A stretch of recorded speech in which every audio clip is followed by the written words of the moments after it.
Hi friends, welcome to Sham institute. February 27, 2024న ఉన్నటువంటి ముఖ్యమైన ఎగ్జామ్ ఓరియంటెడ్ కరెంట్ అఫైర్స్ మనం డిస్కస్ చేద్దాం. మరి వివిధ దినపత్రికల్లో వచ్చినటువంటి అంశాలని చూసినట్లయితే ఈరోజు ఆంధ్రప్రదేశ్లో 8 మంది ఎమ్మెల్యేల పైన అనర్హత వేటు వేయడం జరిగిందనమాట. ఆంధ్రప్రదేశ్ రాష్ట్ర శాసనసభ స్పీకర్ ఈ నిర్ణయం తీసుకోవడం జరిగింది. ఈ నిర్ణయాన్ని వెంటనే భారత ఎన్నికల సంఘానికి చేయడం జరిగిందనమాట. 8 మందిని అనర్హత వేటు వేసినామని చెప్పేసి. నెక్స్ట్ వచ్చేసి 5వ ధర్మ గార్డియన్ విన్యాసాలు నిర్వహించడం జరుగుతుంది. మరి ధర్మ గార్డియన్ అనే ఒక ఎక్సర్సైజ్ అనేది ఎక్కడ నిర్వహిస్తున్నారు, దానికి సంబంధించిన విశేషాలు తెలుసుకుందాం.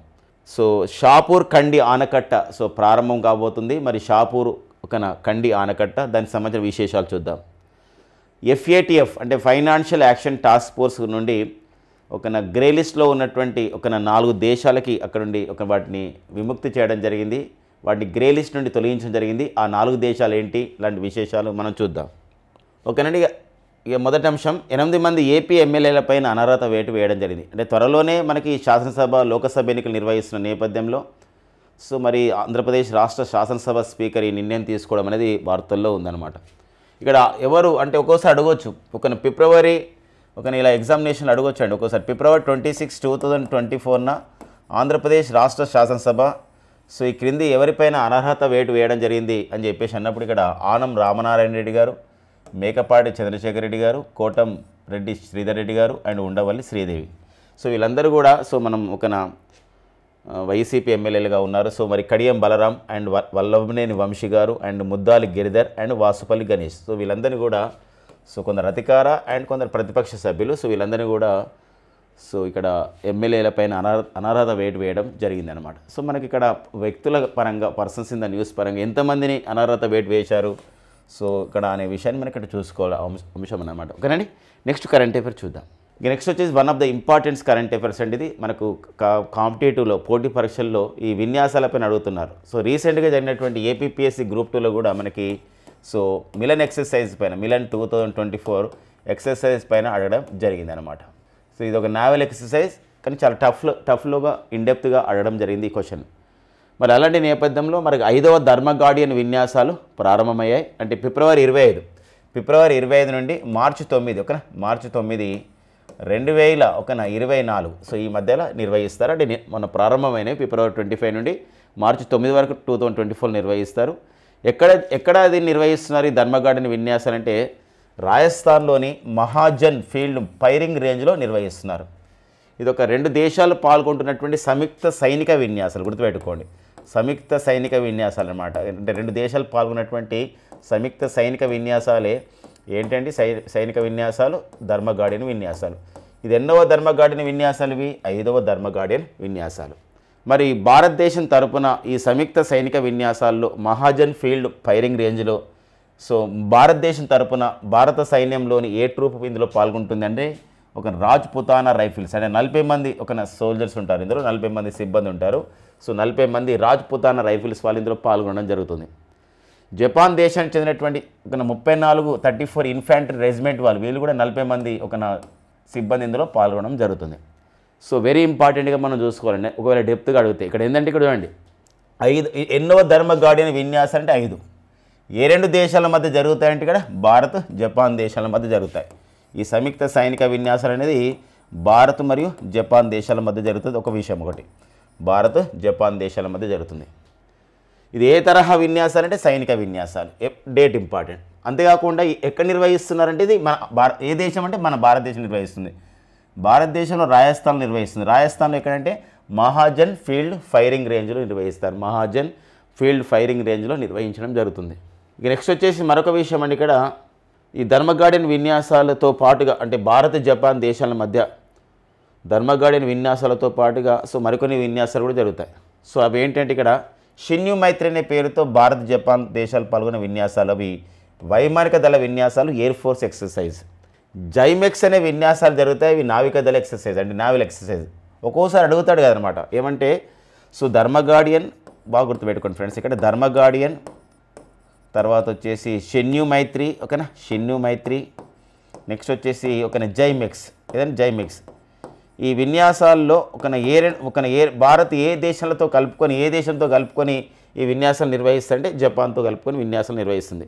లేకపోతే భారత్ జపాన్ దేశాలు కలిసి నిర్వహించుకునే వైమానిక విన్యాసాలు ఏమంటారు? షిన్యూ మైత్రి. ఇంకొక చిన్న అప్డేట్ ఉంది ఇందులోనే. షిన్యూ మైత్రితో పాటుగా భారత్ జపాన్ దేశాల మధ్య జరిగే ఒక వైమానిక విన్యాసాలు ఉన్నాయి. లాస్ట్ ఇయర్ జరిగినాయి, అది జపాన్లో జరిగినాయి. ఆ విన్యాసాలను ఏమని పిలుస్తారంటే వీర్ గార్డియన్ అనే విన్యాసాలు పిలుస్తారండి. వీర్ గార్డియన్. దీన్ని బట్టి మనకి ఏమర్థమవుతుందంటే షిన్యూ మైత్రి విన్యాసాలు వైమానిక దళ విన్యాసాలు, వీర్ గార్డియన్ విన్యాసాలు కూడా వైమానిక విన్యాసాలు. ఈ రెండు కూడా భారత్ జపాన్ దేశాల మధ్య జరిగే వైమానిక విన్యాసాలు. సో ఒక ఇంపార్టెంట్ చూసుకోవాలి. ఎందుకోసం అంటే ఈ లాస్ట్ ఇయర్ 2023లో ఈ వీర్ గార్డియన్ విన్యాసాలు జపాన్లో జరిగినప్పుడు మన భారతదేశం చెందినటువంటి అవని చతుర్వేది అని ఒక మహిళా పైలట్ ఫ్లయింగ్ ఆఫీసర్ ఒక ఘనత సాధించింది. సుకోయ్ యుద్ధ విమానాన్ని విదేశీ గడ్డపై నడిపినటువంటి తొలి భారతీయ మహిళగా రికార్డు పొందింది అవని చతుర్వేది. సో అలాంటి నేపథ్యంలో వీర్ గార్డియన్ మనకు న్యూస్లో ఉందన్నమాట. అంటే మొత్తం ఇప్పుడు రక్షణ దళాలంటే మనకు ఆర్మీ, డిఫెన్స్, అంటే ఆర్మీ అండ్ డిఫెన్స్లో చూసినట్లయితే మనకు ఆర్మీ, తర్వాత ఎయిర్ ఫోర్సు, నావీ ఉంటుంది. అంటే ఒక రక్షణ దళాలు, నావికా దళం, వైమానిక దళం, నెక్స్ట్ వచ్చేసి ఇక్కడ సైనిక దళం. అలాంటప్పుడు ఏంటంటే ఇక్కడ వైమానిక దళం విషయంలో మనకు రెండు పేరుతో, అంటే షిన్యూ మైత్రి అనే పేరుతో అండ్ వీర్ గార్డియన్ అనే పేరుతో ఈ విన్యాసాలు నిర్వహిస్తారు. ఇది వైమానిక దళ విన్యాసాలు. అదే ధర్మ గార్డియన్ అనేది ఏ విన్యాసాలు అంటే ఇవి ఆర్మీ సంబంధించిన విన్యాసాలు. అదే జైమెక్స్ అనే విన్యాసాలు ఏవి అంటే ఇవి నావెల్ విన్యాసాలు. సో ఇక్కడ మాత్రం ఎయిర్ ఫోర్స్ విన్యాసాలు వచ్చేసి ఇక్కడ ఈ రెండు పేర్లతో నిర్వహిస్తారు. సో ఈ నేపథ్యాన్ని కూడా మనం గుర్తుపెట్టుకోవాల్సిన అవసరం ఉంటుంది. అంతేకాకుండా మళ్ళీ గ్రూప్లో కూడా మనం ఒక గ్రూప్తో కూడా జపాన్తో పాల్గొనే విన్యాసాలు నిర్వహిస్తాం. ఆ విన్యాసాలు వచ్చేసి ఏదంటే ఇక్కడ మలబార్ విన్యాసాలు అండి. మలబార్ విన్యాసాలు అమెరికా, ఇండియా, తర్వాత జపాన్ మరియు ఆస్ట్రేలియా ఇలా మొత్తం కూడా 4 దేశాలు కలిసి నిర్వహించుకునే నావికా విన్యాసాలు మలబారు. కాబట్టి ఇక్కడ సో భారత్ జపాన్ దేశాలు పాల్గొనే విన్యాసాల్లో ఉన్నదేంది లేనిదేంది అన్నప్పుడు ఈ అన్నీ చూసుకోవాలి. ధర్మ గార్డియన్ విన్యాసాలు, Shinyuu Maitri, JIMEX and Veer guardian and Malabar విన్యాసాలు ఇక్కడ అట్లా కూడా మనకు అడిగే అవకాశం ఉంటుంది. అంటే ఇవి అమెరికా, ఇండియా, జపాన్, ఆస్ట్రేలియా అనేది మనకి ఇక్కడ క్వాడ్ దేశాలుగా మనకు ఉంటామన్నమాట. దాన్ని చతుర్భుజ దేశాల కూటమి అని చెప్పేసి అంటాం. సో అట్లా మనకి ఎగ్జామినేషన్లో ఎందుకోసం అంటే క్వశ్చన్స్ యొక్క మనకి స్టైల్ ఇవన్నీ మారిపోతున్నాయి, శైలి మారుతుంది. కాబట్టి మనం కూడా తగ్గట్టుగా ప్రిపరేషన్ ఖచ్చితంగా చేయాల్సిన అవసరం ఉంటుంది రానున్నటువంటి పోటీ పరీక్షల దృష్ట్యా. ఓకేనా. నెక్స్ట్ పాయింట్ చూద్దాం. షాపూర్ కండి ఆనకట్ట ప్రాజెక్ట్ అండి. షాపూర్ కండి అని చెప్పేసి అంటాం. షాపూర్ కండి అనేది ఇక్కడ ఒక 4.5 దశాబ్దాల నుండి వార్తల్లో ఉందండి. 4.5 దశాబ్దాలు అంటే దాదాపుగా 4.5 దశాబ్దాలు అంటే 45 ఇయర్స్ నుండి వార్తల్లో ఉంది. సో ఈ షాపూర్ కండి ఆనకట్ట లేదా ఈ డ్యాము లేకపోతే ఈ బ్యారేజ్ అనేది సో మనమే నిర్మించడం జరిగింది. పంజాబ్ రాష్ట్రంలోని పఠాన్కోట్ అండి. పంజాబ్ రాష్ట్రంలోని పఠాన్కోట్లో నిర్మించడం జరిగింది. పఠాన్కోట్లో రావి నదిపై నిర్మించడం జరిగింది. రావి నది ఎందుకోసం అంటే 1960లో ప్రపంచ బ్యాంకు ఒక మధ్యవర్తిత్వంతో 1960లో ప్రపంచ బ్యాంకు మధ్యవర్తిత్వంతో సింధు నది జలాల ఒప్పందం జరిగిందండి. భారత్ అండ్ భారతదేశం, పాకిస్తాన్ మధ్య సింధు నది జలాలని ఎలా మనం వినియోగించుకోవాలి అని చెప్పేసి ఒక ఒప్పందం జరిగింది. సింధు నది జలాల ఒప్పందం ప్రకారం ఏమైందంటే రావి నది సంబంధించినటువంటి మొత్తం జలాలు సో భారతదేశానికి చెందినవన్నమాట. పాకిస్తాన్కి ఏం ఇవ్వనవసరం లేదు ఈ జలాలని. సో దీనిపైన ఎన్ని ఆనకట్టలు కట్టుకున్నా మనకు పాకిస్తాన్కి సంబంధం ఉండదు. అయితే ఇక్కడ మనకి ఏమైందంటే ఈ యొక్క రావి నది పైన ఎగువన ఒక డ్యామ్ కట్టారు. ఇది రంజిత్ సాగర్ అనే డ్యామ్ కట్టారు. ఇది 2001 సంవత్సరంలోనే ప్రారంభించబడింది. ఇది రావి నదికి ఎగువన అండ్ రావి నదికి దిగువన ఈ యొక్క ఇప్పుడు పంజాబ్లోని పఠాన్కోట్, పంజాబ్ రాష్ట్రంలోని పఠాన్కోట్ మన భారతదేశం అండి. మళ్ళీ ఎందుకోసం అంటే పంజాబ్ అనే ప్రాంతం మళ్ళీ అక్కడ కూడా ఉంది, ఎక్కడ పాకిస్తాన్లో. ఇది పంజాబ్లోని మన భారతదేశంలోని పంజాబ్లోని పఠాన్కోట్ వద్ద షాపూర్ కండి బ్యారేజ్ను దిగువన దీన్ని కట్టారు. సో ఎందుకోసం అంటే జమ్మూ కాశ్మీర్ అండ్ పంజాబ్ రాష్ట్రాల మధ్య కొంచెం వివాదం ఉండే ఈ డ్యామ్ కట్టే విషయంలో అనమాట. అందుకోసమే 1979లోనే జమ్మూ కాశ్మీర్, పంజాబ్ రాష్ట్రాల మధ్య ఈ షాపూర్ కండి ప్రాజెక్టు కట్టే విషయంలో ఒక ఒప్పందం జరిగింది. కానీ అది ముందుకెళ్ళే మళ్ళీ 2008లో ఈ షాపూర్ కండి బ్యారేజ్ని 2008లో షాపూర్ కండి బ్యారేజ్ని దీన్ని ఎలా ప్రకటించిందంటే భారత ప్రభుత్వం నేషనల్ ప్రాజెక్టుగా, జాతీయ ప్రాజెక్టుగా ప్రకటించింది. ఈ జాతీయ ప్రాజెక్టు ప్రకటించడం అనుకోండి ఎక్కువ నిధులు మనకి కేంద్ర ప్రభుత్వం ఇస్తుంది. ఈ మధ్య కాలంలో మనం చూసాం, ఇప్పుడు కర్ణాటక రాష్ట్రంలో అప్పర్ భద్ర ప్రాజెక్టుకి కూడా ఏం చేసిందంటే ఇక్కడ జాతీయ ప్రాజెక్ట్ని హోదా ఇవ్వడానికి ప్రకటించింది భారత ప్రభుత్వం. సో మరి ఇది ఈ యొక్క ఈ షాపూర్ కండి ఆనకట్ట సో నిర్మాణం పూర్తయింది. నిర్మాణం పూర్తయింది కాబట్టి సో పాకిస్తాన్కి వెళ్ళే నీళ్లు మొత్తం కూడా ఆగిపోయినాయి అని చెప్పేసి మనకి వార్తలు ఇచ్చారనమాట. సో ఇందులో గొడవ ఏం లేదు. ఎందుకోసం అంటే సింధు నది జలాల ఒప్పందం ప్రకారం అయితే రావి అది వాటర్ మొత్తం కూడా భారతదేశానికి చెందినాయి కాబట్టి. మరి ఇప్పుడు ఈ ఒక 55 మీటర్లు అండి, ఈ 55 మీటర్ల ఎత్తు ఈ ప్రాజెక్ట్ ఉంటుంది. ఇక్కడ మనం ఇక్కడ చూడొచ్చు 55 మీటర్ల ఎత్తు ప్రాజెక్ట్ ఇది. మరి 55 మీటర్ల ఎత్తున్నటువంటి ఈ ప్రాజెక్టు 200 మెగావాట్ల జల విద్యుత్తుని కూడా ఉత్పత్తి చేస్తుంది. మరొక విషయం ఉంది, ఇది జమ్మూ కాశ్మీర్లోని కథువా జిల్లా అండ్ సాంబా జిల్లాలకి సో సాగునీరు తాగునీటిని కూడా అందించే ఒక ప్రాజెక్టే సో ఈ యొక్క ఏదండి షాపూర్ కండి ఆనకట్ట. ఇది మనకు గుర్తుపెట్టుకోవాలి, ఇది కరెంట్ జాగ్రఫీ విషయంలో ఇది చాలా చాలా ఇంపార్టెంట్గా మనం చూసుకోవాలండి. ఇది ఒక భౌగోళిక అంశాల్లో జనరల్గా షాపూర్ కండి ఆనకట్ట రావి నది అంటే వెంటనే మనం అనుకుంటాం ఏంటంటే సో ఇది జమ్మూ కాశ్మీర్లో ఉందనుకుంటాం, కానీ పంజాబ్లో నిర్మించారు. అదొక చిన్న విషయం అనమాట. ఇందులో సింధు నది జలాల ఒప్పందం కూడా వచ్చింది.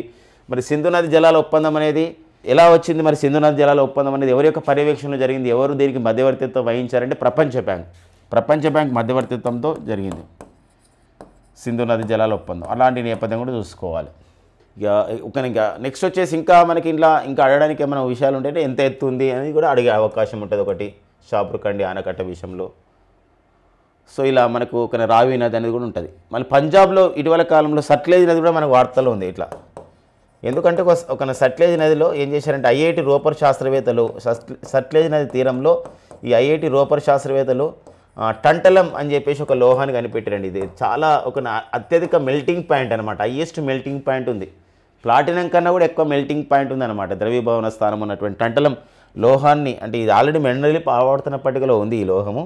అయితే ఈ లోహం ఈ సంబంధించినటువంటి డిపాజిట్స్ ఇక్కడ ఉన్నాయి, ఈ ఖనిజ నిల్వలు అని చెప్పేసి ఐఐటి రోపర్ శాస్త్రవేత్తలు ఇటీవల కాలంలో పంజాబ్లోని సట్లెజ్ నది తీరంలో ఈ టంటలం లోహము ఇక ఆనవాళ్ళు కనిపెట్టడం జరిగిందనమాట. అట్లా కూడా మనకి అడగడానికి ఉంటుందండి. ఓకేనా. ఇక నెక్స్ట్ చూద్దాం. Next current affair Vantara. చూడండి వంతార ఏంటంటే వంతార అంటారు. వంతార ఇది ఒక వంతార అనేది ఏంటంటే ఇక్కడ భారతదేశంలో ఫస్ట్ టైం అనమాట ఒక సంస్థ అంటే కార్పొరేట్ సోషల్ రెస్పాన్సిబిలిటీ కానివ్వండి సో మరేదైనా విషయంలో కూడా ఫస్ట్ టైం ఏం చేసిందంటే ఒక సంస్థ, ఒక ప్రైవేట్ సంస్థ ఒక అటవీని నిర్మించేసేసింది. ఒక కృత్రిమమైనటువంటి ఒక బయోడైవర్సిటీని ఏర్పాటు చేసిందని చెప్పొచ్చు. ఆ సంస్థ వచ్చేసి రిలయన్స్ ఫౌండేషన్ వాళ్ళు. రిలయన్స్ ఫౌండేషన్ వాళ్ళు గుజరాత్లోని జామ్నగర్లో గుర్తుపెట్టుకోండి, గుజరాత్లోని జామ్నగర్లో 3000 ఎకరాలండి, 3000 ఎకరాలు 3000 ఎకర్స్లో 3000 ఎకరాల్లో ఒక పెద్ద అడవినే సృష్టించారనమాట. అడవిని తయారు చేసి అంటే మొక్కలు పెట్టడం, అందులో జంతువులను తీసుకురావడం, అంతేకాకుండా జంతువులకి ఏమైనా అనారోగ్యం వస్తే వాటికి ట్రీట్మెంట్ చేయడానికి సకల సదుపాయాలు ఏర్పాటు చేశారు. అంటే డయాగ్నోస్టిక్స్ ఏర్పాటు చేశారు, ఎక్స్రే కేంద్రాలు ఏర్పాటు చేశారు. అంతేకాదు ఏనుగులు కూడా అందులో పెట్టారు. ఏనుగులకు ఏదో అనారోగ్యం వచ్చినప్పుడు వాటికి కూడా ట్రీట్మెంట్ చేస్తున్న సందర్భం అనమాట. అంతా ఒక 3000 ఎకరాల్లో ఏర్పాటు చేశారు. ఇది మనం ఏమని పిలవచ్చు అంటే సమగ్ర జంతు సంరక్షణ పునరావాస కేంద్రం అని చెప్పొచ్చు అనమాట. ఇది వంతార. ఇది ఎక్కడ ఏర్పాటు చేసినట్టు గుజరాత్లోని జామ్నగర్లో, అక్కడే రిలయన్స్ వాళ్ళ ఇండస్ట్రీస్ ఉంటాయి, అక్కడే ఏర్పాటు చేశారు. ఇది అంటే ఇలాంటి జంతువుల్ని ప్రైవేట్గా పెంచడం అంటే ఖచ్చితంగా జాతీయ అంతర్జాతీయ ఒప్పందాలు ఖచ్చితంగా పాటించాలి. అందుకోసమే ఐయుసిఎన్ని భాగస్వామ్యం చేసుకున్నారు, డబ్ల్యూడబ్ల్యూఎఫ్ను కూడా భాగస్వామ్యం చేసుకున్నారు. ఐయుసిఎన్ అంటే international union for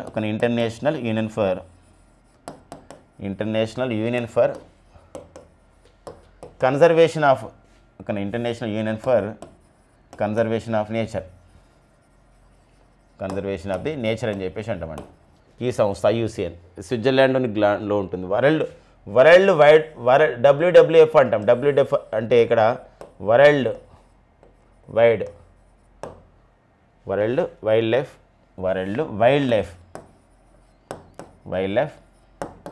fund for nature అంటారు. Fund for nature, world wildlife fund for nature అని చెప్పేసి అంటామండి. Fund for nature. సో ఇది మనకి సమగ్ర జంతు సంరక్షణ పునరావాస కేంద్రాన్ని ఈ యొక్క రిలయన్స్ ఫౌండేషన్ వాళ్ళు, అంటే ముఖేష్ అంబానీ నేతృత్వంలో ఉన్నటువంటి రిలయన్స్ సంస్థ, అది రిలయన్స్ ఇండస్ట్రీస్ లిమిటెడ్, ఇది రిలయన్స్ ఫౌండేషన్ అంటే వాళ్ళకి సంబంధించింది అనమాట. దీన్ని ఏర్పాటు చేయడం జరిగింది. ఈ విషయాన్ని రిలయన్స్ ఫౌండేషన్ చెందినటువంటి సో ముఖేష్ అంబానీ కుమారుడు అనంత్ అంబానీ ప్రకటించడం జరిగింది. సో ఎగ్జామినేషన్లో ఈ ఇన్ఫర్మేషన్ తీసుకొని ఎలా అడగవచ్చు ఇటీవల వార్తల్లో వంతార అనేది ఉంది. వంతార గురించి సరికాందేంది సరి ఏంది అడగవచ్చు, లేకపోతే అది ఎన్ని ఎకరాల్లో ఏర్పాటు చేశారు, దాని విషయం ఏంది అక్కడ, లేకపోతే ఏ సంస్థలతో భాగస్వామ్యం అయింది, ఇలాంటి నేపథ్యాన్ని కూడా అడుగుతున్న సందర్భం ఉంది.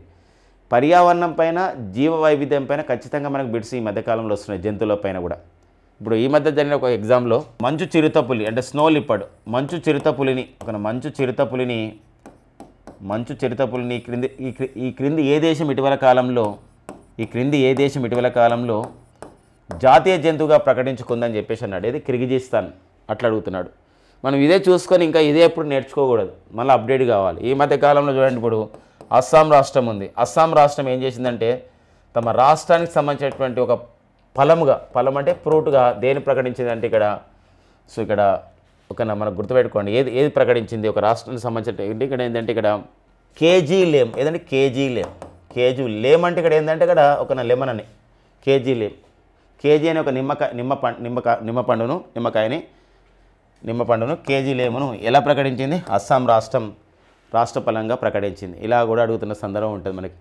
ఓకేనండి, నెక్స్ట్ చూద్దాం. FATFలో గ్రే లిస్ట్ నుండి 4 దేశాలు విముక్తి అయిందండి. ఇది ఒక అంతర్జాతీయ విషయంగా ఇంటర్నేషనల్ రిలేషన్స్లో మనం గుర్తుపెట్టుకోవాలి. FATF అనేది ఏంది అసలు అంటే ఫైనాన్షియల్ యాక్షన్ టాస్క్ ఫోర్స్ అని చెప్పేసి అంటామండి. ఫైనాన్షియల్ యాక్షన్ టాస్క్ ఫోర్స్ అని చెప్పేసి అంటాం. Financial action task force. మరి ఈ ఫైనాన్షియల్ యాక్షన్ టాస్క్ ఫోర్స్ అనేది ఏంటంటే ఇది ఒక గ్లోబల్లో మనీ లాండరింగ్ అంటే యాంటీ మనీ లాండరింగ్ ఏజెన్సీ, అంటే మనీ వేరే దేశానికి అక్రమంగా వెళ్లకుండా చూసుకునే సంస్థ వచ్చేసి ఇక్కడ ఏంటంటే FATF సంస్థ. మరి ఇలాంటి FATF సంస్థ అంటే ఫైనాన్షియల్ యాక్షన్ టాస్క్ ఫోర్స్ అనే సంస్థను ఎవరు ఏర్పాటు చేయడం జరిగింది? FATF సంస్థ అంటే ఇది ఒక G7 కంట్రీస్ ఏర్పాటు చేశారు. G7 ఒక group of the 7 developed countries వాళ్ళు ఏర్పాటు చేశారు ఈ యొక్క FATFను 1989లో. అంటే ఒక దేశానికి అక్రమంగా డబ్బులు వెళ్తున్నాయి, ఓకే, అట్లా వెళ్ళినప్పుడు అవి ఏమవుతున్నాయంటే అవి ఒకసారి ఉగ్రవాదాలు చేరుతున్నాయి, ఉగ్రవాద సంస్థలు చేరుతున్నాయి. అలాంటి వాటిని అరికట్టాలి. అది FATF ఉద్దేశం. అరికట్టాలంటే ఆ దేశాలను గుర్తించి ఆ దేశాలపైన కొన్ని ఆంక్షలు విధించాలి. ఆంక్షలు విధించాలంటే కొన్ని దేశాలకు ఒక కోడ్స్ ఇస్తారనమాట. ఒకవేళ మనీ అనేది అక్రమంగా వెళ్తుంది, మనీ లాండరింగ్ అవుతుందంటే సో మీరు వాళ్ళు గ్రే లిస్ట్లోకి వెళ్తారు. అలా కాకుండా చాలా సివియర్గా ఎక్కువ జరుగుతుంది, ఉగ్రవాదాలు కూడా చేరుతుంది మనీ ఆ దేశాలు అన్నప్పుడు అది బ్లాక్ లిస్ట్లోకి వెళ్తుంది. అలాంటప్పుడు ఏంటంటే ఒక గ్రే లిస్ట్లో కొన్ని దేశాలు ఆ దేశాలపైన ఆర్థిక ఆంక్షలు విధిస్తాయి. బ్లాక్ లిస్ట్లోకి వచ్చేసరికి IMF, వరల్డ్ బ్యాంక్ లాంటివి కూడా ఇవ్వవు. సో ఈవెన్ గ్రే లిస్ట్లో కూడా కొన్ని వాటికి అలా ఇవ్వవు అన్నమాట. అయితే ఇప్పుడు FATF యొక్క 5వ ప్లీనరీ సమావేశం జరిగిందండి. 5వ ప్లీనరీ సమావేశం జరిగింది FATF. మరి 5వ ప్లీనరీ సమావేశంలో సో మరి ఈ నిర్ణయం తీసుకోవడం జరిగిందండి. మరి FATF యొక్క 5వ ప్లీనరీ సమావేశం అనేది జరిగింది అబుదాబిలో. సో ఫ్రెండ్స్ గుర్తుపెట్టుకోండి, మరి ఒక FATF సమావేశం 5వ FATF సమావేశం అనేది జరిగింది. ఈ సమావేశంలో ఈ నిర్ణయం తీసుకోవడం జరిగింది అనమాట. ఫైనాన్షియల్ యాక్షన్ టాస్క్ ఫోర్స్ యొక్క ప్రధాన కార్యాలయం మాత్రం ఎక్కడ ఉంటుందంటే ప్యారిస్లో ఉంటుంది, ఫ్రాన్స్ రాజధాని ప్యారిస్లో ఉంటుంది. సో ఇక్కడ మనకి ఈ సంబంధించిన నిర్ణయం తీసుకోవడం జరిగిందనమాట. ఇట్లా మనకి ఎగ్జామినేషన్ అడగడానికి ఏంటంటే FATFలో గ్రే లిస్ట్లో ఉన్నటువంటి ఏ దేశాలను ఇటీవల కాలంలో విముక్తి చేశారన్నప్పుడు UAE, Uganda, Barbados and Gibraltar కూడా అంటారు. దీనికి గిబ్రాల్టర్ అనే దేశం 4 దేశాలు United Arab Emirates, UAE, Uganda, Barbados, Gibraltar ఈ 4 దేశాలని FATF నుండి విముక్తి చేయడం జరిగిందనమాట. సో ఈ సంబంధించిన విషయం చాలా ఇంపార్టెంట్గా మనం చూసుకోవాలండి. అయితే మళ్ళీ ఇంకొకటి ఏంటంటే బ్లాక్ లిస్ట్లో ఉన్నాయి, ఆల్రెడీ బ్లాక్ లిస్ట్లో ఉన్న వాటిని మాత్రం విముక్తి చేయలేదు. North Korea and Myanmar, Iran దేశాలు మాత్రం ఏంటంటే FATFలో బ్లాక్ లిస్ట్లో ఉన్నాయి. So Iran, Myanmar, north Korea దేశాలకు ఎందుకు మనీ లాండరింగ్ ఎక్కువ అవుతుంది, ఉగ్రవాద కార్యకలాపాలు ఉన్నాయి కాబట్టి సో వీటికి ఎలాంటి దేశాలు సహాయం చేయమన్నమాట. వేరే దేశాలు సహాయం చేయవు, ఆర్థిక ఆంక్షలు విధిస్తాయి. IMF, వరల్డ్ బ్యాంకులు కూడా ఎలాంటి రుణ సదుపాయాన్ని కూడా ఆ దేశాలకు ఇవ్వదు. సో మన భారతదేశం ఇందులో ఉందా FATFలు అంటే ఉందండి. 2010 సంవత్సరంలోనే మన భారతదేశం చేరింది. అంటే 1989లో ఏర్పాటు చేయబడ్డటువంటి మనం ఇంతవరకు చెప్పుకున్నాం కదా, ఫ్రాన్స్ రాజధాని ప్యారిస్ కేంద్రంగా ఏర్పాటు చేయబడ్డటువంటి ఈ సంస్థలో 2010 సంవత్సరంలో భారతదేశం 34వ సభ్యదేశంగా చేరిందండి. 34వ సభ్యదేశంగా భారత్ చేరింది. మరో విషయం గమనించాలి, ఇప్పుడు ప్రజెంట్ అయితే FATFలో ఎన్ని సభ్య దేశాలు ఉన్నాయంటే 39 సభ్య దేశాలు ఉన్నాయండి. 39 సభ్య దేశాలు FATFలో సభ్య దేశాలుగా 39 ఉన్నాయి. సౌదీ అరేబియా కూడా ఇందులో సభ్య దేశంగా చివరిగా చేరడం జరిగింది. ఇక నెక్స్ట్ వచ్చేసి ఇంకొక విషయం ఉందండి. మళ్ళీ ఈ సమావేశంలో ఈ 5వ FATF ప్లీనరీ సమావేశంలో ఒక నిర్ణయం తీసుకున్నారు. ఏంటా నిర్ణయం తీసుకున్నారంటే ఒక FATFకు ప్రజెంట్ అంటే FATF ఇప్పుడు గ్రే లిస్ట్ నుండి 4 దేశాలు విముక్తి అయినాయి.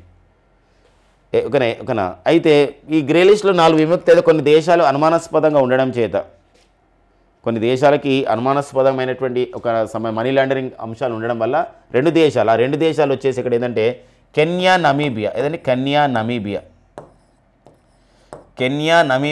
ఈ 2 దేశాల నుండి ఏం చేశారంటే 2 దేశాలకు గ్రే లిస్ట్లో చేర్చడం జరిగింది. దీనిపైన కొంచెం ఆర్థిక ఆంక్షలు విధిస్తాయన్నమాట ప్రపంచ దేశాలు. ఇప్పుడు కాబట్టి గుర్తుపెట్టుకోవాలి ఇక్కడ క్వశ్చన్ వచ్చే విధానం. FATFలో గ్రే లిస్ట్ నుండి 4 దేశాలు విముక్తి కల్పించారు. UAE, Uganda, Barbados, and Gibraltar. అయితే గ్రే లిస్టులోకి కొత్తగా చేర్చబడే దేశాలు ఏవి అనుమానాస్పదమైన ఆర్థిక మనీ లాండరింగ్ విషయంలో అంటే కెన్యా, నమీబియా దేశాలకు అలాంటిది ఇవ్వడం జరిగిందనమాట. అలా గ్రే లిస్ట్ అంటే ఇది హోదాగా ఫీల్ అయ్యే అవకాశం లేదు, ఆర్థిక ఆంక్షలు విధిస్తారు. మరి ఆ విషయం గుర్తుపెట్టుకోవాలి. FATFలో మరి బ్లాక్ లిస్ట్లో ఉన్న దేశాలు ఏమంటాడు. సో మనకు నార్త్ కొరియా, అక్కడ కిమ్ జోంగ్ ఉన్ లాంటి వాళ్ళు ఉన్నారు. సో డిక్టేటర్ అలాంటి నేపథ్యం. మయన్మార్లో మొత్తం కూడా అక్కడ మిలిటరీ పరిపాలన నడుస్తుంది. ఆంగ్ సాన్ సూకీ లాంటి వాళ్ళపైన గృహ నిర్బంధం ఏర్పాటు చేశారు, అరెస్ట్ చేశారు. ఇరాన్ లాంటి దేశాల్లో అయితే కొన్ని హౌతీ ఉగ్రవాద సంస్థ దాని సపోర్ట్ అంటే యెమెన్ దేశానికి చెందిన సంస్థ హౌతీ, బట్ ఇరాన్ ఫండింగ్ ఇస్తుందని ఒక అనుమానం ఉంటుంది. ఆ నేపథ్యంలో ఈ దేశాలకి బ్లాక్ లిస్టులో పెట్టడం జరిగిందనమాట. ఇక మరొక అంశం ఉందండి. ఇంతకుముందు చెప్పుకున్న FATF ఈ ప్లీనరీ సమావేశంలో ఒక నిర్ణయం తీసుకున్నారు ప్యారిస్లో. ఏం నిర్ణయం తీసుకున్నారంటే FATFకు ప్రజెంట్ అధ్యక్షుడు వచ్చేసి సింగపూర్ చెందినటువంటి టీ రాజాకుమార్ అనేవారు FATFకి ప్రజెంట్ ప్రెసిడెంట్గా ఉన్నారు. టీ రాజాకుమార్. అయితే FATF ప్రెసిడెంట్ టీ రాజాకుమార్. అయితే వీరి యొక్క పదవి కాలం అనేది జూన్ 30తో అయిపోతుంది, జూన్ 2024లో. అందుకే ఇప్పుడు జూలై 1, 2024 నుండి FATFకి నూతన ప్రెసిడెంట్గా ఎవరు నియమితులు కావడం జరిగిందంటే మెక్సికో దేశానికి చెందినటువంటి ఎలీసా డి ఆండే మండ్రోజ్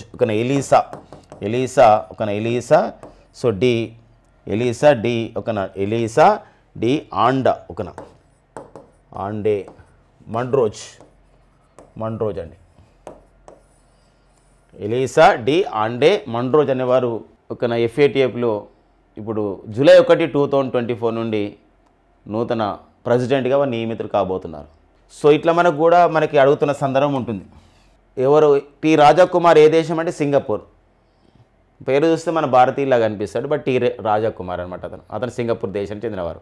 ఎందుకోసం అంటే మనకు FATF అనేది మాత్రమే కనబడుతుంది, ఇన్ని అంశాలు కనబడతాయి. కానీ దీన్ని లింకప్గా ఇట్లా నేర్చుకోవాలి. ఇప్పుడు ఏదో పైన నేర్చుకున్నాం అనుకోండి, ఇప్పుడు మనం క్వశ్చన్స్ సాధించలేకపోతున్నాం. ఇప్పుడు మనకి ఓన్లీ ఆంధ్రప్రదేశ్ అనే కాదు, తెలంగాణ కాదు, ఎక్కడైనా ఎగ్జామ్స్ అంటే చాలా జరగబోతున్న పోటీ పరీక్షల్లో కరెంట్ అఫైర్స్ పైన బిట్స్ని ఇలానే మనం సాధించగలుగుతాం. ఏ క్వశ్చన్ అని రావచ్చు, చిన్న క్వశ్చన్ అని రావచ్చు, లేదా ఒక లెంత్గానే రావచ్చు, ఇన్డెప్త్గానే రావచ్చు, బేసిక్ పాయింట్ పైన రావచ్చు. బేసిక్ పాయింట్ పైన క్వశ్చన్ వచ్చిందనుకోండి, FATF ఏ సంవత్సరంలో ఏర్పాటు చేశారు? 1989లో. FATF అబ్రివేషన్ ఏంది? ఒకవేళ ఫైనాన్షియల్ యాక్షన్ టాస్క్ ఫోర్స్. FATFలో ఇటీవల ఫిబ్రవరి 2024లో FATFలో గ్రే లిస్ట్ నుండి విముక్తి పొందిన దేశాలు ఏవి, లేదా గ్రే లిస్ట్ నుండి కొత్తగా యాడ్ అయిన దేశాలు ఏవి, బ్లాక్ లిస్ట్లో ఉన్న దేశాలు ఏవి, FATFలో భారత్ ఎప్పుడు చేరింది, ప్రజెంట్ ఎన్ని సభ్య దేశాలు ఉన్నాయి, FATF ప్రధాన కార్యాలయం ఎక్కడుంది, ప్యారిస్లో ఉంది. ఇటీవల 5వ ప్లీనరీ సమావేశంలో FATFలో ఈ క్రింది ఏ నిర్ణయం తీసుకున్నారు లేదు అన్నప్పుడు టీ రాజాకుమార్ స్థానంలో జూలై 1, 2024 ఎవరు రాబోతున్నారంటే ఎలీసా డి ఆండే మండ్రోజ్. ఎవరు ఏ దేశానికి చెందినవారు అంటే మెక్సికో దేశానికి చెందినవారు. ఇట్లా లింకప్ చేసుకోవాలి. మెక్సికో అంటే మెక్సికో దేశ అధ్యక్షుడు ఎప్పుడు న్యూస్లో ఉంటాడు. అతని పేరే మాన్యువల్ ఓబ్రాడర్ లోపెస్. ఎలా న్యూస్లో ఉన్నాడంటే ఇతను ఇటీవల కాలంలో అమెరికా దేశానికి చెందిన ఒక ఆన్లైన్ సంస్థ, ఒక మ్యాగజైన్ వాళ్ళు, మార్నింగ్ కన్సల్ట్ అనే సంస్థ వాళ్ళు the most popular leader in the world, ప్రపంచంలోనే అత్యంత జనాదరణ పొందినటువంటి నాయకుల జాబితా తీస్తే అందులో నరేంద్ర మోడీ మొదటి స్థానంలో ఉంటే మరి ఇతను మాన్యువల్ లోపెజ్ ఓబ్రాడర్ మెక్సికో అధ్యక్షుడు 2వ స్థానంలో ఉన్నాడు. అట్లా కూడా మనం తెలుసుకోవచ్చు. టీ రాజాకుమార్ సింగపూర్ దేశానికి చెందినవాడని చెప్పేసి అంటున్నాం. సింగపూర్ అంటే మనం గుర్తుపెట్టుకోవాలి. అక్కడ సింగపూర్కి అధ్యక్షుడు మన భారత సంతతి వ్యక్తి ఉన్నాడు. పీపుల్స్ యాక్షన్ పార్టీకి చెందినవాడు అతని ఎవరంటే అతను ఒక థర్మన్ షణ్ముగరత్నం. ఎవరండి? థర్మన్ షణ్ముగరత్నం. అట్లా కూడా మనం డిస్కస్ చేసుకోవచ్చు. సో ఇలా మనం ఒక కరెంట్ అఫైర్స్ని మనం ఇలా నేర్చుకున్నట్లయితే మనకి ఏంటంటే ఒక రోజుకు ఒక హాఫ్ అన్ అవర్ 1 అవర్ ఒక న్యూస్ పేపర్ పైన నేర్చుకోవడం ద్వారా మనకు మంచి పట్టు సాధించడానికి ఉంటుందండి. సో మరి G33 కంట్రీస్ అండి. సో మరొక అంతర్జాతీయ అంశం అండి G33 కంట్రీస్. మరి G33 కంట్రీస్ ఎందుకు న్యూస్లో ఉందంటే ఇక్కడ ఎందుకు న్యూస్లో వచ్చింది G33 అంటే ఇక్కడ 12వ WTO మంత్రుల స్థాయి సదస్సు మనకు జరిగింది. అది ఎక్కడ జరిగిందంటే మనకి జెనీవాలో జరిగింది, స్విట్జర్లాండ్లోని జెనీవాలో జరిగిందండి. 12వ ప్రపంచ వాణిజ్య సంస్థ మంత్రుల స్థాయి సదస్సు. ఇప్పుడు 2024లో 13వ world trade organisation ministerial conference మంత్రుల స్థాయి సదస్సు అంటే ఇక్కడ పరిశ్రమలు వాణిజ్య శాఖ మంత్రుల సదస్సు నిర్వహిస్తున్నారు. ఎక్కడ నిర్వహిస్తున్నారు అంటే ఇక్కడ ఫిబ్రవరి 26 నుండి అండి, నిన్న స్టార్ట్ అయింది, ఎల్లుండి వరకు నిర్వహిస్తారు. 29 వరకు 2024లో ఇది యూఏఈలోని అబుదాబిలో నిర్వహిస్తున్నారండి. మరి ఈ సదస్సులో ఏమైందంటే ఈ నిర్ణయం G33 కంట్రీస్ వాళ్ళు మరొకసారి వాళ్ళ యొక్క ఎజెండాను చెప్పడం జరిగింది. ఈ G33 కంట్రీస్ని ఏమని పిలుస్తారంటే friends of the special products in agriculture. అంటే వీళ్ళందరూ వ్యవసాయంలో ఒక ప్రత్యేకమైన ఉత్పత్తులు ఆ విధంగా పండిస్తారనమాట, ప్రత్యేకమైన పంటలు పండిస్తారు. ఇప్పుడు మన భారతదేశం చూసుకోండి, చిరుధాన్యాలలో మస్తు ఫేమస్. మనం ఒక్కొక్క దేశం ఒక్కొక్క దగ్గర ఫేమస్ ఉన్నటువంటిది అనమాట. అయితే మనకి ఈ 12వ WTO మంత్రుల స్థాయి సదస్సులో public stock holdings for the food security అంటే ఏంటంటే ప్రజల యొక్క ఆహార భద్రత గురించి మనం మస్తు చర్యలు చేపడతాం. ఎందుకోసం ప్రజల నుండి కనీస మద్దతు ద్వారా ప్రభుత్వం ఏం చేస్తుందంటే ఆహార ధాన్యాలు సేకరించేసి ఏం చేస్తుందంటే ప్రజలకి ఆహార భద్రత గురించి మనకు బియ్యాన్ని వాటిని మనం ఆహార ధాన్యాలు ఇస్తూ ఉంటుంది రేషన్ షాపులలో. అది వద్దంటున్నారనమాట. అగ్రదేశాలు ఏవైతే ఉన్నాయో G7 లాంటి దేశాలు ఇవి వద్దు, ఇలాంటి చేపట్టకండి మీరు అని చెప్పేసి చెప్తుంది. ఇలా 33 దేశాలు ఏం చేస్తున్నాయంటే ఇప్పుడు అప్పుడు G33 కూటమి ఏర్పడింది. ఆ public stock holdings for the food సెక్యూరిటీకి మద్దతు ఇస్తూ 33 దేశాలు ఇందులో భాగం పంచుకుంటూ ఈ నిర్ణయాన్ని వ్యతిరేకిస్తున్నాయి. ఇప్పుడు 44 దేశాలు అయినాయి. మళ్ళీ ఇప్పుడు సమావేశం జరుగుతుంది కదా అబుదాబిలో కూడా, దీనిపైన కూడా వాళ్ళు ఏం చేస్తున్నారంటే వాళ్ళు మెమోరాండం సమర్పించడం జరిగింది. సో ఖచ్చితంగా ఇది మేము మా యొక్క సంబంధించినటువంటి ఆహార భద్రత గురించి, ప్రజల యొక్క ఆహార భద్రత గురించి పబ్లిక్ స్టాక్ హోల్డింగ్స్ని ఖచ్చితంగా మేము ఏర్పాటు చేసుకుంటాం. అంటే ప్రజలకు అవసరాల గురించి వాళ్ళ ఆహార ధాన్యాలు ఇవ్వాల్సిన అవసరం ఉంటుంది కాబట్టి మేము ఆహార భద్రత గురించి ఇలా చేస్తామని చెప్పేసి ఈ దేశాలు ఇప్పుడు రిఫరెండం అక్కడ అంటే సంబంధించిన రిప్రజెంటేషన్ చేయడం జరిగిందనమాట. కాబట్టి మనకి ఇక్కడ 2 రకాల విషయాలు ఇంపార్టెంట్. ఏంటా 2 రకాల విషయాలు అంటే ఇక్కడ public stock holdings for food security అంటే ఏంటి, ఒకటి 44 దేశాలు దీనికి మద్దతు ఇస్తున్న విషయం, G33 కంట్రీస్ అంటే ఏంటి, ఇవన్నీ కూడా తెలుసుకోవాలి. ఇంకొక విషయం ఉంది మనకి, G33 అనేది గ్రూపు దేని గురించి ఫామ్ అయింది అని అడుగుతాడు. అది WTO సదస్సులో ఫామ్ అయింది, 12వ WTO సదస్సులో అని చెప్పేసి గుర్తుపెట్టుకోండి. 13వ WTO సదస్సులో ఈ G33లో కంట్రీస్ల సంఖ్య ఎంతకు చేరిందంటే 44 దేశాలు చేరింది. బట్ G33 గ్రూప్ను మాత్రం అట్లనే పేరు ఉంచారు. G33 అంటే friends of the special products in agriculture అని చెప్పేసి అంట. అర్థమవుతుంది అనుకుంటే మీ అందరూ కూడా ఖచ్చితంగా గుర్తుపెట్టుకోవాల్సిన అవసరం ఇది మనకు WTO విషయంలో. WTO అంటే ప్రపంచ వాణిజ్య సంస్థ 1995లో ఏర్పాటు చేశారు. WTOను జెనీవా కేంద్రంగా ఏర్పాటు చేశారు.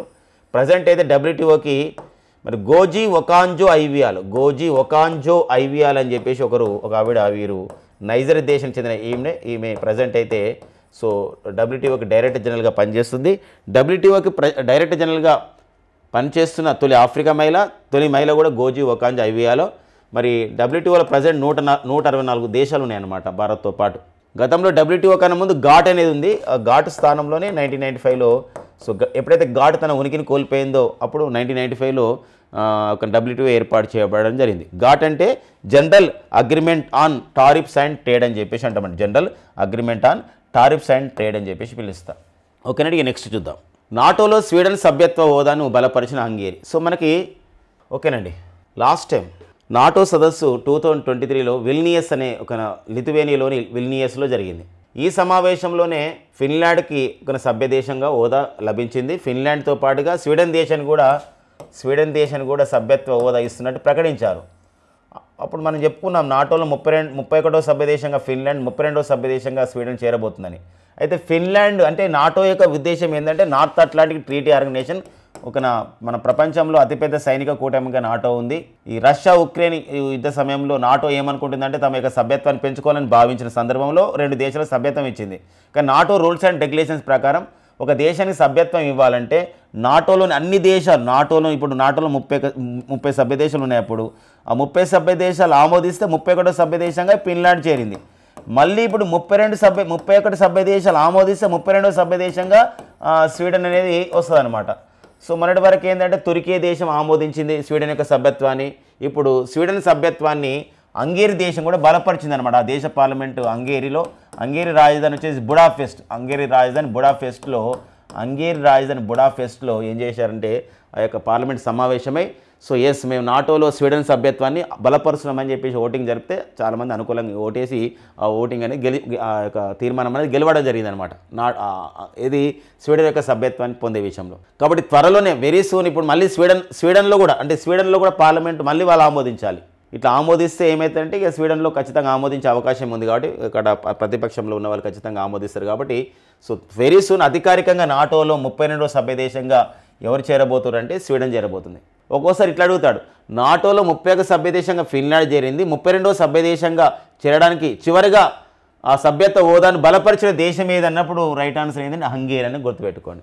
North Atlantic treaty organisation 1949 April 4లో ఏర్పాటు చేయబడింది.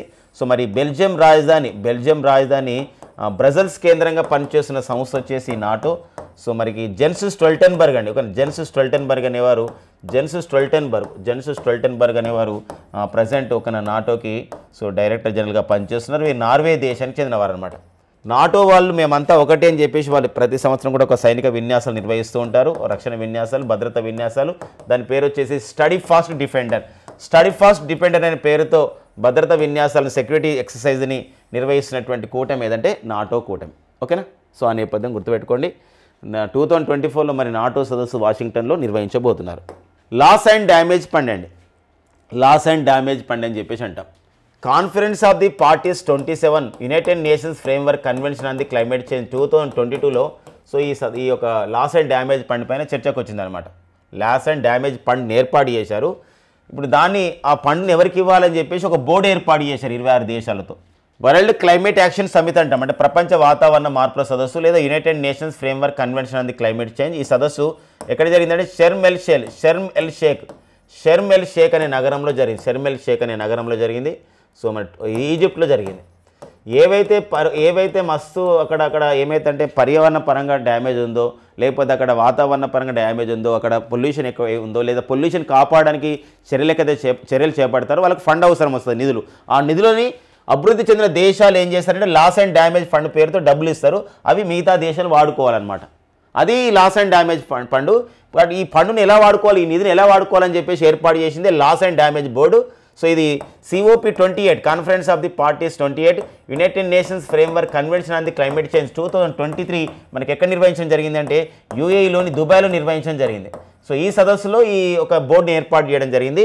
సో ఇప్పుడు అది అమలు చేయడానికి ఈ లాస్ అండ్ డ్యామేజ్ ఫండ్ బోర్డులో 26 దేశాలు ఏమైందంటే ఆ బోర్డులో సభ్యులుగా కావడం జరిగిందనమాట. ఇలా అభివృద్ధి చెందిన దేశాలు అండ్ అభివృద్ధి చెందుతున్న దేశాలు కూడా ఇందులో భాగస్వామి కావడం జరిగింది. అంటే ఎవరైతే పొల్యూషన్ కారణమైతే, ఎవరైతే వాతావరణానికి నష్టం కలిగించే విధంగా చర్యలు చేపడుతున్న సందర్భం ఉంటుందో వాళ్ళు ఫండింగ్ ఇచ్చేసి మిగతా దేశాలకు ఏంటంటే కాపాడుకోవాలంటే అక్కడ కూడా ఏంటంటే ఇది వాతావరణాన్ని కాపాడుకునే విధంగా ఈ నిధులని అలాంటి చర్యలకి డబ్బులు ఇవ్వాలన్నమాట. చెట్లు నాటడం ఉంది, దానికి డబ్బులు ఇస్తారు ఆ లాస్ అండ్ డ్యామేజ్ ఫండ్ నుండి. డెన్మార్క్ ఫస్ట్ కంట్రీ అనమాట లాస్ అండ్ డ్యామేజ్ నుండి అట్లా డబ్బులు తీసుకొని కొన్ని పర్యావరణ ప్రాజెక్టులు అక్కడ అమలు చేస్తున్నారు. సో ఈ గుర్తుపెట్టుకోండి, ఇది UNFCCC అంటే United Nations framework convention on the climate change అని చెప్పేసి అంటాం. మళ్ళీ conference of the parties 29 United Nations framework convention on the climate change, లేకపోతే వరల్డ్ క్లైమేట్ యాక్షన్ సమిట్ 2024 ఎక్కడ నిర్వహించబోతున్నారు అంటే ఇది అజర్బైజాన్ దేశంలో నిర్వహించబోతున్నారు. ఇది అజర్బైజాన్ దేశంలో నిర్వహించబోతున్నారు. సో ఆ నేపథ్యాన్ని కూడా చూసుకోవాల్సిన అవసరం ఉంది. మరి ఇలాంటి వాతావరణ మార్పుల సదస్సు ఎప్పుడు స్టార్ట్ అయింది? ఫస్ట్ అంటే 1995లో స్టార్ట్ కావడం జరిగింది. ఓకేనా? నెక్స్ట్ చూద్దామండి. హనుమూన్ ఓకేనా? మీకు కరెక్ట్ వినండి, ఇది హనుమాన్ లేదా హనుమాన్ అంటారు. హనుమాన్ ఈ మధ్యలో కూడా సినిమా వచ్చింది, అది హనుమాన్ ఒక హనుమాన్ అనే సినిమా మనకి.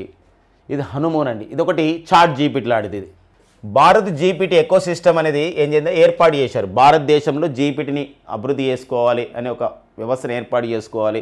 ఎందుకోసం ప్రపంచంలో చాట్ జీపీటీలు చాలా వచ్చినాయి, మనం కూడా భారత్ జీపీటీని సొంతంగా ఏర్పాటు చేసుకున్నామనే భావనతో ఐఐటి బాంబే లేదా ఐఐటి ముంబై అంటాం.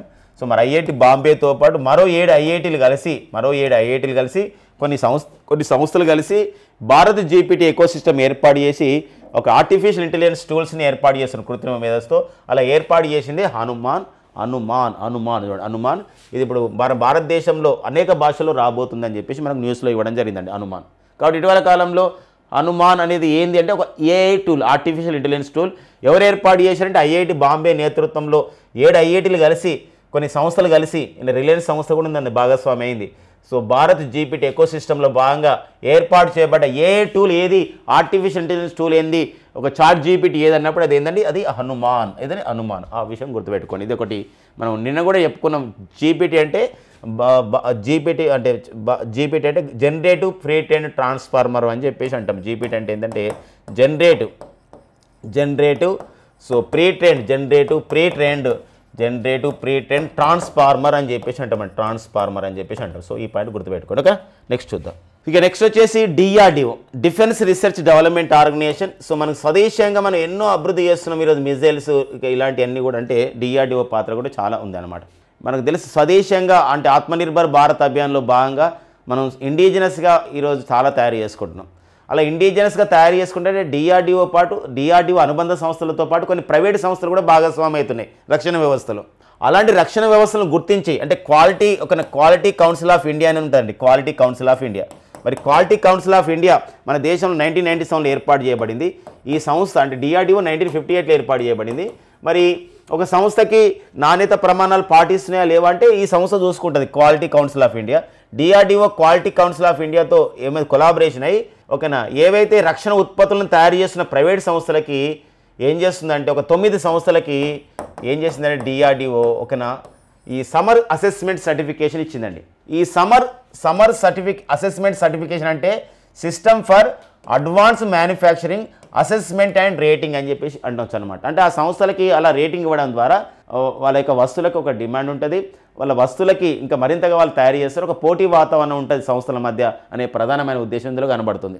మనకి ఎగ్జామినేషన్లు అడిగితే ఒక ఇటీవల కాలంలో సమ్మర్ అసెస్మెంట్ సర్టిఫికేట్ గురించి సరికాంది ఏంటంటే డిఆర్డిఓ వాళ్ళు ఏదైతే రక్షణ ఉత్పత్తులని డిఆర్డిఓతో కలిసి తయారు చేసిన ప్రైవేట్ సంస్థల వాళ్ళకి క్వాలిటీ కౌన్సిల్ ఆఫ్ ఇండియా చేత ఇటీవల కాలంలో డిఆర్డిఓ చేత 9 సంస్థలకు ఇలాంటి సర్టిఫికేషన్ ఇలాంటి గుర్తింపు ఇచ్చారు. ఇది సమ్మర్ అసెస్మెంట్ సర్టిఫికేట్ ఇచ్చారు.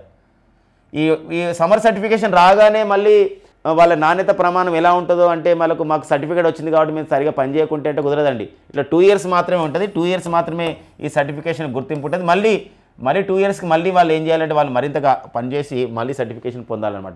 దానివల్ల ఏమైతే సంస్థల మీద పోటీ వాతావరణం వచ్చి ఇంకా మరింత గొప్పగా పనిచేస్తారని భావన అనమాట. అబ్రివేషన్ కూడా ఉంది. అది అబ్రివేషన్ వచ్చేసి system for advance manufacturing assessment rating అని చెప్పేసి అంటాం సమ్మర్ అంటే. ఓకేనా, మరి డిఆర్డిఓ అన్నాం డిఫెన్స్ రీసెర్చ్ డెవలప్మెంట్ ఆర్గనైజేషన్.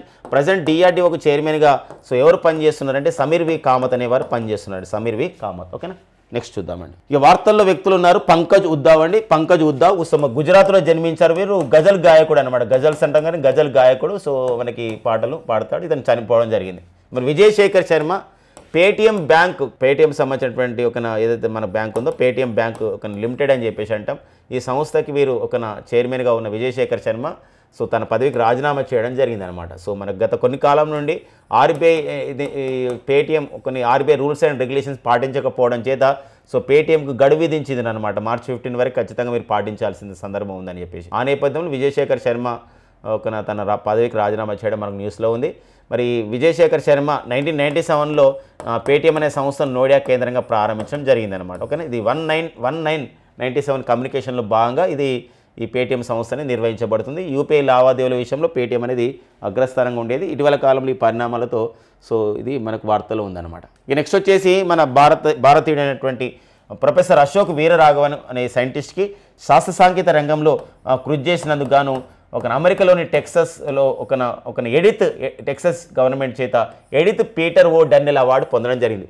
2024 సంవత్సరానికి శాస్త్ర సాంకేతిక రంగంలో కృషి చేసినందుకు అమెరికాలోని టెక్సస్ రాష్ట్రం ఎవరికి ఏ భారతీయుడికి అవార్డు ఇచ్చిందంటే ప్రొఫెసర్ అశోక్ వీరరాఘవన్కి అవార్డు అనేది ఇవ్వడం జరిగిందనమాట.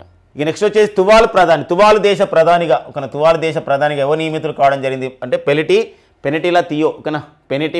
పెనిటిలా తియో అనేవారు తువాల్ దేశ ప్రధానిగా నియమితులు కావడం జరిగింది. వార్తల్లో వ్యక్తిగా పర్సన్స్ ఇన్ ద న్యూస్గా మనకి ఇంపార్టెంట్ అండి. 1922లో లండన్ కేంద్రంగా ఏర్పాటు చేయబడ్డ సంస్థ బ్రిటిష్ బ్రాడ్కాస్టింగ్ కార్పొరేషన్. మరి బ్రిటిష్ బ్రాడ్కాస్టింగ్ కార్పొరేషన్కి భారతీయుడు అనేటువంటి సమీర్ షా చైర్మన్ కావడం గర్వకారణం అన్నమాట. ఇక్కడ బీబీసీ అనే సంస్థకి ఇటీవల నూతన చైర్మన్గా ఇటీవల కాలంలో నియమితులైనటువంటి భారతీయుడు ఎవరు అని చెప్పేసి అన్నప్పుడు సమీర్ షా అండి. వీరు మహారాష్ట్రలోని ఔరంగాబాద్కు చెందినవారు. బట్ వాళ్ళు బీబీసీలో గత కొన్ని దశాబ్దం పైగా కాలం నుండి అక్కడే పనిచేస్తున్నాడు. కాబట్టి మనకి ఇక్కడ పర్సన్స్ ఇన్ ద న్యూస్లో అపాయింట్మెంట్లో ఇంపార్టెంట్గా ఈ సంబంధించిన ఇన్ఫర్మేషన్ మనకు ఉంటుందండి. ఓకేనా. సో ఇవన్నీ మనకి ఫిబ్రవరి 27, 2024 ఉన్న important exam oriented current affairs అండి. సో ఖచ్చితంగా రానున్న పోటీ పరీక్షల్లో మనకి ఇలాంటి వాటి నుండి ఇలా మనం ఏంటంటే మనం నిన్న కూడా చెప్పుకున్నాం ఇన్డెప్త్ సంబంధించినటువంటి అనాలిసిస్తో పాటుగా మనం బేసిక్స్ పాయింట్స్ కూడా మర్చిపోకుండా చూసుకోవాలి. కరెంట్ అఫైర్స్ ప్రిపరేషన్ అనేది ఇప్పుడు పోటీ పరీక్షలకి చాలా ఇంపార్టెంట్గా మనకు ఉంటుంది. లాంగ్ టర్మ్ ప్రిపరేషన్ చేయడం ద్వారా కరెంట్ అఫైర్స్లో మనకి జనరల్ స్టడీస్ పైన పట్టొచ్చి మనం చాలా క్వశ్చన్స్ కూడా ఆన్సర్ చేయగలుగుతాం. సో షామిని స్టడీ ద్వారా అందిస్తున్నటువంటి ఈ కరెంట్ అఫైర్స్ మీకు ఉపయోగపడాలని కోరుకుంటూ thank you friends and all the best.